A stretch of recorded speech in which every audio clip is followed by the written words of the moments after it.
आपका अपना सहारा 9 today voice news. Moradabad वासियों को, देशवासियों को, प्रदेशवासियों को मेरे तहे दिल से मुबारकबाद। जैसे शांतिपूर्ण रमजान शरीफ मनाए गए हैं, मैं मुरादाबाद वासियों से कहना चाहता हूँ इसी तरीके से हमारी ईद भी बनना चाहिए, ताकि एक पैगाम मुरादाबाद से जाए कि अगर कहीं पर भाईचारा सबसे ज़्यादा है, पूरे तो हिंदुस्तान में भाईचारा है, तो वो मुरादाबाद के अंदर है और मुरादाबाद का नाम रोशन होना चाहिए। हमारे प्रशासन भी इसी जिद्दोजहद में लगा हुआ है कि ईद अच्छे से मनाई जा।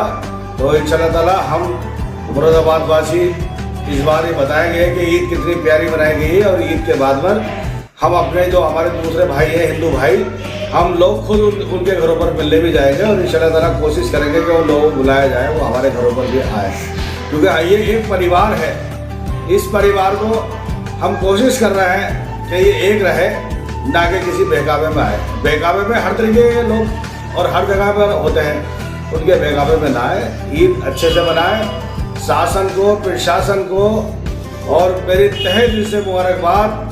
मेरे जितने मीडिया बंधु, मीडिया साथी हैं, उनको भी तहे दिल से मुबारकबाद, क्योंकि मुरादाबाद का कोई भी अगर बात होती है तो मीडिया का एक बड़ा स्तंभ माना जाता है, जो कि ये किसी भी चीज़ को ओपन कर दिया करते हैं, जिस वजह से कोई बड़ी अगर बात होना होती है तो वो ख़त्म हो जाती है।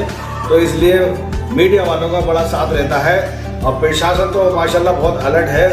और मैं कहना चाहता हूँ, जब मुरादाबाद वाले मुरादाबाद से जैसे नमाज का टाइम है, हमारे ईदगाह पर इमाम साहब ने टाइम दिया है 8:30 बजे का, तो 8:30 बजे वहाँ पर पहुँचे। उससे पहले मुरादाबाद में जो अपने मोहल्लों में मस्जिद है, वहाँ पर टाइम पहले का रखें, ताकि हम पहले नमाज मस्जिदों में पढ़ ली जाए, जो लोग बचे वो ईदगाह पे जाएँ। बाकी कोशिश ये करेंगे पहले अपने अपने जो मोहल्ले की मस्जिदें हैं उसमें नमाज हो, और ईदगाह पे जब जाएँ तो ये सोच के जाएँ कि सिर्फ हमें नमाज पढ़ना है, और अगर हमारे कोई भाई मिले तो हमें गले लगाना है। तो एक मुरादाबाद को पैगाम देना है कि मुरादाबाद में जो हम लोग आएंगे नमाज पढ़ने, नमाज पढ़ के शांति के साथ में, अगर मान लो एक बार वो मस्जिद भर गई, ईदगाह भर गई, और अगर हमें रोका जाता है फिर तो हम रुक जाएं, क्योंकि ऐलान हुआ है आज कि अगर नमाजी रहेगा कुछ अगर बचे तो नमाज दूसरा के इमाम साहब पढ़वाएंगे।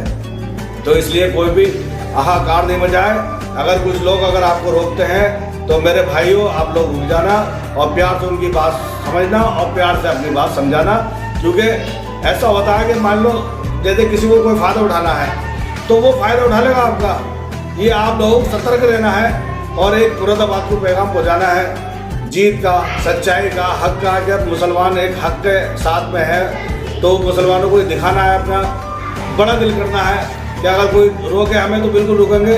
अगर नमाज के टाइम तक अगर हम पहुँचते हैं, और ये गारंटी इमाम साहब ने दी है कि जब तक पूरी ईदगाह नहीं भर जाती मैं अल्लाह अकबर नहीं कहूँगा, क्योंकि हम इमाम साहब के पास बैठे थे, इमाम साहब से हमारी बात हुई है, उन्होंने यही कहा है कि ईदगाह पहले भरेगी फिर मैं अल्लाह अकबर कहूँगा। तो हम लोगों को ये चाहिए कि हम टाइम से पहुँचें। और इसके साथ साथ मैं एक पैगाम और देना चाहता हूँ कि जो हम लोग पीछे बैठ जाया करते हैं ईदगाह के अंदर, पहले हम आगे वाले सब भरें, आगे वाले सब भरने के बाद में तब हम पीछे जाएँ, ताकि हमारे जो और साथी हैं ऐसा ना हो कि बीच की जगह खाली रह जाए। तो जैसे पिछली बार हुआ था, बीच की जगह खाली रह गई थी। हम लोगों को हमें खुद शुरुआत करनी है, एक पैगाम मुरादाबाद को देना है, ये दिखाना है कि हम लोग खुद ही इसका इंतजाम खुद करेंगे, आगे पहुँचे, आगे वाली सब में जाए, क्योंकि जो सबसे ज़्यादा आगे इमाम साहब के पीछे पड़ता है वो ज़्यादा सवाब माना जाता है। तो पहले आगे की सब में भरे, जो हमारे भाई नहीं जाएंगे तो वो पीछे आगे बैठे ना कि किसी के ऊपर कूद के जाए। तो ये मुरादाबाद में हमारी जिम्मेदारी बनती है। और आप सबको बहुत बहुत ईद की मुबारकबाद, और अल्लाह ताला आपको खुश रखे, अल्लाह ताला आपके कारोबार में बरकत करे, अल्लाह ताला आपके जीवन में खुशियाँ लेकर आए। और मेरे साथियों, बस आप सब लोगों से यही गुजारिश है कि जब जाओ बिस्मिल्लाह पढ़ के तो ये सोच के जाना सिर्फ नमाज के लिए जाना है, हमें घर से वजू करके जाना, किसी की बातों में नहीं जाना। अगर हमें कोई रोके कि हाँ नमाज हो रही है, हम रुक जाओ, तो हमें रुकना है, और अगर कहें कि जाओ तो फिर जाना है। मेरे साथियों, इस बात की परवाह मत करना कि हमें ईदगाह पे ही नमाज पढ़नी है, ईदगाह पे ही होगी इंशाल्लाह ताला, लेकिन थोड़ा वक्त लग जाएगा, वो नमाज हो जाए तब दूसरी भी इंशाल्लाह ताला होगी। वैसे कोशिश ये की जा रही है कि अपने अपने जब मस्जिदों में हम नमाज पढ़ेंगे तो शायद ईदगाह पे इतनी भीड़ ना हो, क्योंकि हमने अपने यहाँ करूले पर हमने कहा है सबसे कि ये टाइम 6 बजे शुरू कर दिया जाए, उसमें 6 से लेकर 8 बजे तक नमाज का टाइम यहाँ रख दिया जाए। फिर 8 बजे जब यहाँ नमाज़ें हो जाएंगे, जो लोग बचेंगे वो ईदगाह पे जाएंगे। बस मैं इसी बात के साथ अपनी बात खत्म करता हूँ। मेरा बहुत बहुत प्यार और मुझे मुरादाबाद वासियों को उम्मीद है कि मुरादाबाद एक पैगाम पहुँचाएगा इंशाल्लाह ताला। गंगा ज़मन तहजीब का मुरादाबाद है, ये मुरादाबाद से खुशियों की लहर निकलेगी। और आप किसी भी के बेकामे में ना आए, हमारे इमाम साहब की बातों पर चलें, जो इमाम साहब ने हमसे कहा है। इमाम साहब हमारे सर के ताज हैं और इमाम साहब जो कहेंगे वो हम करेंगे। इमाम साहब के कहने पे ही चलेंगे। इमाम साहब ने जो कहा है वही बात मैंने आपको बताई है कि आप लोग वहाँ 8 बजे तक पहुँचे ताकि ईदगाह भर जाए। 8:30 बजे का टाइम दिया गया है। बस अस्सलाम वालेकुम। सबको बहुत बहुत ईद की दिली मुबारकबाद और आप सब लोगों को बहुत बहुत मुबारकबाद। आपके बच्चे खुश रहें और अपने बच्चों के साथ ईद मनाएं। अस्सलाम वालेकुम।